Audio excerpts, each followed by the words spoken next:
Hello there and welcome to our L24 special coverage over the Ukraine-Russia war, the so-called special military operation. NATO leaders are expected to sign off on plans for a new force model in Eastern Europe, including headquarters to command a new combat brigade as the Transatlantic Alliance gathers in Madrid on Wednesday. According to a senior European defense official, the move has long been sought by Poland and the Baltic nations, which are among Ukraine's most vocal supporters. On the other hand, Western military analysts are predicting the battle for eastern Ukraine could bring on 4 months, with Russia and Ukraine each making incremental gains, but both sides lacking the forces needed for a major breakthrough. The next phase of war may depend on Russia's ability to recap combat power.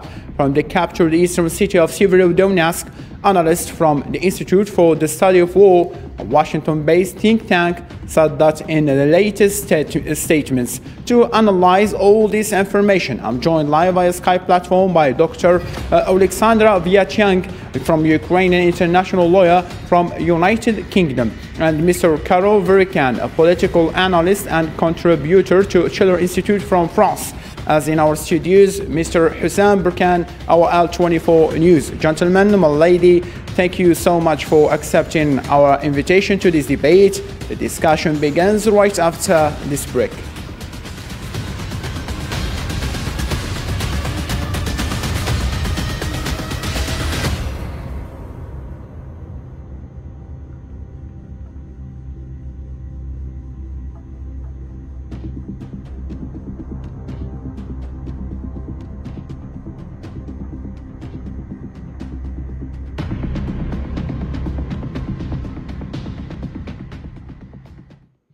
And waiting the report to come to our hands, Mrs. Alexandra, Ukrainian officials are claiming that Russian troops shelled the shopping center as a direct target, but Russia, on the other hand, said they have targeted a U.S. weaponry shipment, and that caused the huge blast. So, which narrative is close to be true, the Ukrainian one or the Russian one? For your question, it happened to be that I'm actually from Kremenchuk, where this tragedy has happened. And I used to own a shop in the mall, and hence I knew many people who worked there, administration, managers, shop assistants, and so on. I'm certain that Russia had a deliberate intention to murder hundreds of people in Kremenchuk, to spread fear and achieve their aims. Russia targeted a place with no strategic or military value, where nobody expected an attack. A mall in the center of Ukraine, which was far from the front line, in the town where things were relatively calm before the 27th of June. I know very well that it had toy store, pet shop, it has many shopping centers selling clothes, electronics, cosmetics, jewelry, and there were no weapons whatsoever. Many families with kids would come there and spend their time. So Russians must have known that. They knew that the mall would be completely destroyed with a missile because it was very primitive commercial building. They knew that the shops were open during an air raid siren. They knew that there were no bomb shelter or cellar for people to hide. And they knew that hundreds would be inside despite the air raid siren because people had to carry on work. People had nowhere to hide. And because they wouldn't suspect that anything would happen to them. So in my view, Russia cynically committed a terrorist attack just on the eve when the Ukrainians celebrate the constitution of Ukraine, which is the main law setting out foundation of Ukrainian statehood. I have no other explanation for what had happened. Perfectly understood. Thank Now, you. let's go back to tackle our report. President Volodymyr Zelensky of Ukraine has asked the United Nations to expel Russia from the UN. This comes after Russian missile strikes hit a shopping mall in the city of Kremenchuk, which the Russian Foreign Minister Sergei Lavrov says it was a hangar for Western weapons. This footage is the last published by Ukraine's president, claiming it shows an evidence of the exact moment when Kremenchuk shopping mall was hit by a Russian missile strike, a strike Zelensky says was deliberate. However, the Russian Foreign Minister Sergei Lavrov pointed out that the strike targeted depots where American and European weapons were stored, and that the shopping center was empty. A hangar where American and European arms and ammunition were arriving was bombarded. Do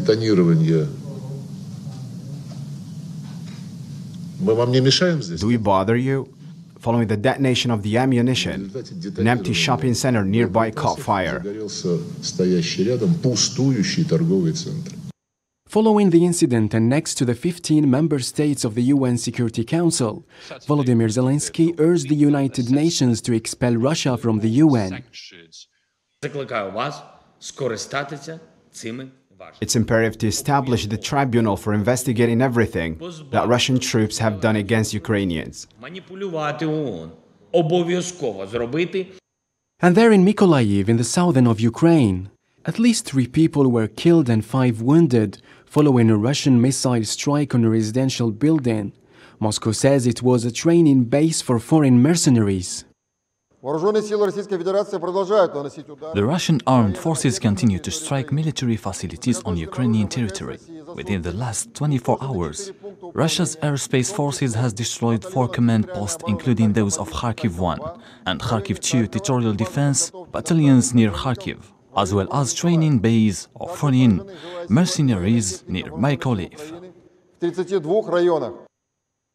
The Kremlin says Ukraine is only a tool in the hands of the West, and that further supplying it with weapons will absolutely lead to undesirable and rather unpleasant scenarios. Coming to Mr. Carroll, Mrs. Alexandra, she's saying that Russia is committing crimes in Ukraine. So, based on this report and based on the statements of Alexandra, what are you saying? And in same line of thought, before the summit of the G7, Vladimir Putin held a face-to-face meeting with Alexander Lukashenko, his Belarusian ally, promising to send him a short-range nuclear warhead. So, this move only to warn the G7 leaders as well as the NATO nations or any outrageous attacks on his country. It was made as a simple precaution, or this is a danger move? Well, there are several questions you ask. On the Kremenchuk missile attack, I think what the other intervenant is saying is it's based on an analysis of intention, which it's not really a proof so far. Personally, I think the timing. I think it would be completely counterproductive from the Russian side. Just at the same time there is the Madrid summit. To do strikes on civilian populations, which never have been the objective and have never been the policy of the Russian operation in Ukraine. By the way, there are very few Western media which are really exposing the fact that Kiev is using human populations as a shield, that munition depots have been done, including into residential buildings, and so we should have a lot of caution before accusing Russia for this question. On the development with Belarus, first I think I have to correct you because Russia is not announcing that it will deliver nuclear weapons to Belarus. As you know, after 1991, the nuclear weapons of Ukraine, Kazakhstan, and Belarus were taken apart and brought back to Russia. So today there are no nuclear weapons in Belarus. Russia of course, is answering to the NATO summit where Finland and Finland and Sweden probably will be officially invited today, as they have asked for, to become full members of NATO. And this means, I think it's a very, very dangerous move. You have to know that Finland has 1,340 kilometers of border with Russia. There are many Western, including Western diplomats, which say... I'm sorry to cut your train of thought, Mr. Carroll, but we will come to this question between Finland and Sweden. Hussam, you have been working on this file of Ukraine and this conflict between Russia and Ukraine. So what are you saying about these latest events, and what is your comment on the Ukraine's President Zelensky saying that he's still pleading for more weapons, at the same time he's looking for diplomatic talks to end this war? Yeah, first of all, thank you so much for having me, Abdurrahim. It's always a pleasure being with you. You know, as journalists who's been following what's going on between Russia and Ukraine, things that we've learned is that this war is, unlike other wars, is really unpredictable. You know, this war that most analysts and people who are following were predicting that's going to last for only a few weeks. Currently, we're reaching the 6 months. And during these 6 months, nobody predicted what's going to happen. Russia started this special military operation in order, as a pretext that to prevent Ukraine from joining NATO, and now we're seeing that 2 other countries, Sweden and Finland, are joining NATO. You see, nobody actually predicted what's going on. And for President Zelensky asking for more weapons, I think currently the West is supporting Ukraine with weaponry, and I think that it turned to be a attrition warfare. The idea that Ukraine and the West are trying to implement in the field is to make Russia get as much losses as they can. And prolonging the war and prolonging this special military operation will cause a lot of harm to Russia. And I think that this is the idea behind President Zelensky asking for more weapon. Great, understood.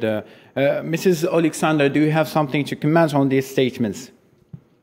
Yeah, I think it's clear for Ukrainians that accepting a peace on bad terms means actually no peace but delay in the war.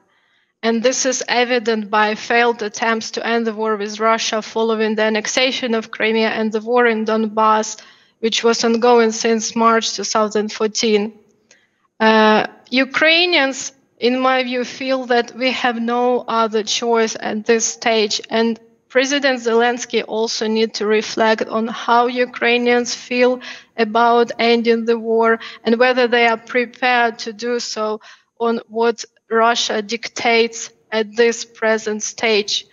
And in my opinion, as the war progresses and we see the real face of the Russian regime and people lose their loved ones and their possessions, I can feel that there is less and less room for diplomatic resolution. Understood. Now moving on to the second point to be discussed, a Russian-backed senior official in Kherson region said authorities there are preparing to a referendum to join the Russian Federation. Moscow's backed administration in the city is also preparing the offer for Russian passports to its citizens and also begins introducing the ruble as currency in Kherson.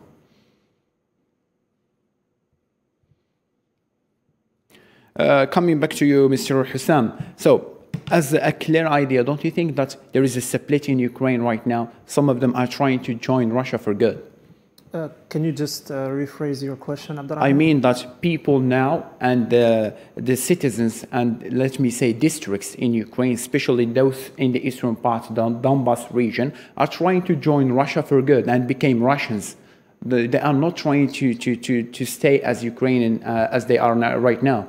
Yeah, you know that, Abdurrahim, the very reason of this special military operation and the pretext used by Russia was that they are trying to protect the minorities, the Russian speakers minorities that are living in the Donbas region, protecting them from, as they are described as the neo-Nazis, the Ukrainian neo-Nazis. So regarding the idea that you just shared, we don't really know. We cannot really tell as journalists and as people who are following. And I always say this, we cannot really tell because we receive a lot of narratives. So we don't really know if there are really Ukrainians who wants to join Russians or there are Ukrainians who are actually fighting Russians. But one thing is sure, and following the data that we're receiving right now, I think that Russia is taking control over the Donbas region, unfortunately, and they are taking control over like 60 to 70% of the area. And the proof is that recently they took control over the Severodonetsk, which is one of the major cities in the region.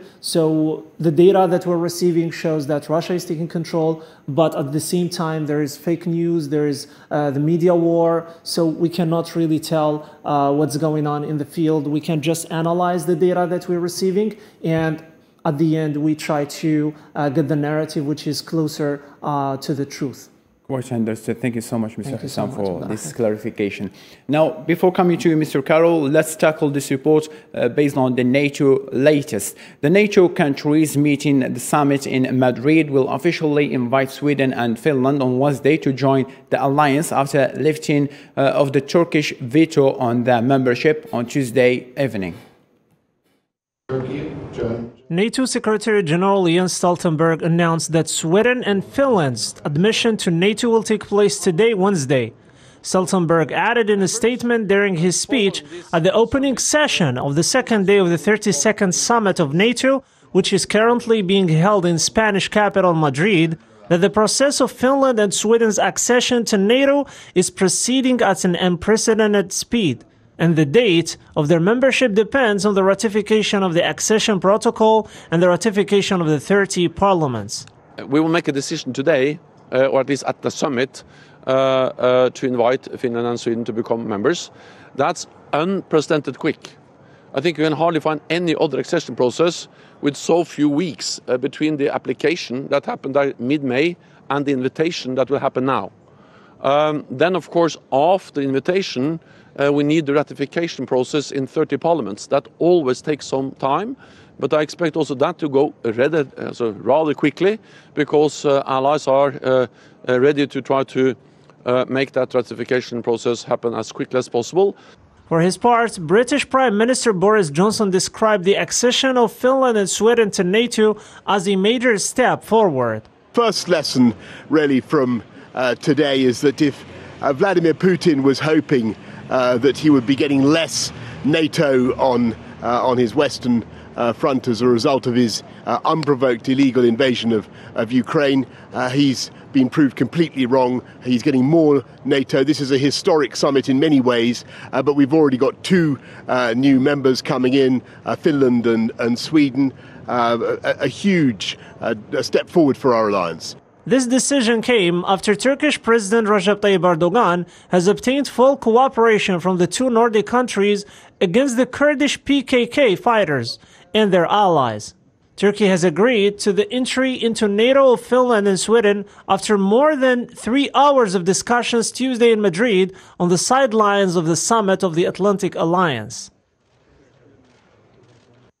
Mr. Carroll, there were reports indicate that Finland and Sweden have responded positively to the Turkish demands of security matters. So, after this latest development, can we say that congratulations for these two Scandinavian countries granting NATO membership tomorrow or in today's evening, or still there will be other requirements that should be fulfilled?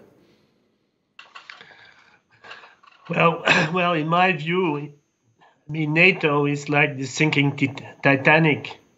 The iceberg is a complete escalation into a war with Russia, and they're staying full steam ahead, and they ask the orchestra to play much louder so that we don't hear the noise of the water coming into the sinking ship, because it is a real escalation. I mean, since 1997, everybody which has some brains, knows that the extension and the expansion of NATO up to the Russian borders is a provocation, another provocation.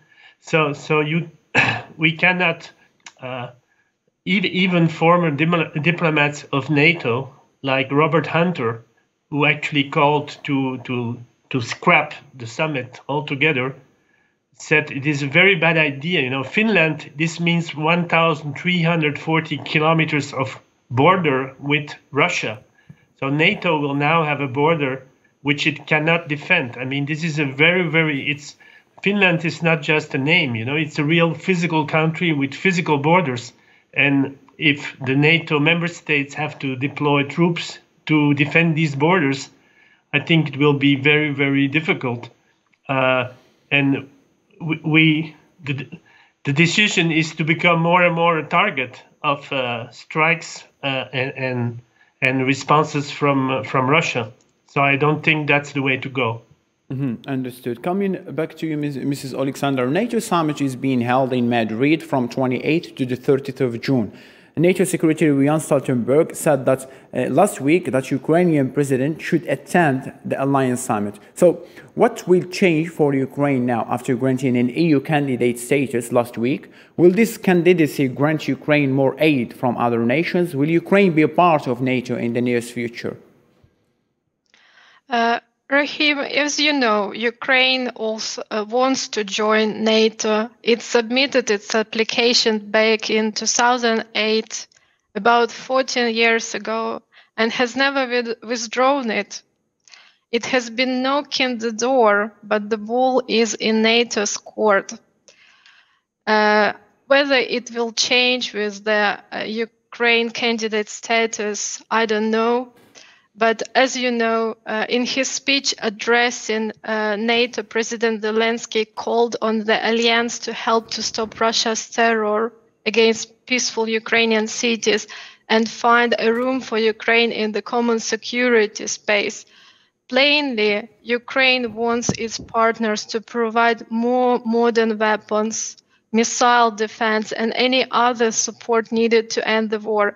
And I think they will do so, the help will come, and not because of Ukraine's candidate status, but because of Russia's aggression and the threat it possesses to the world's security.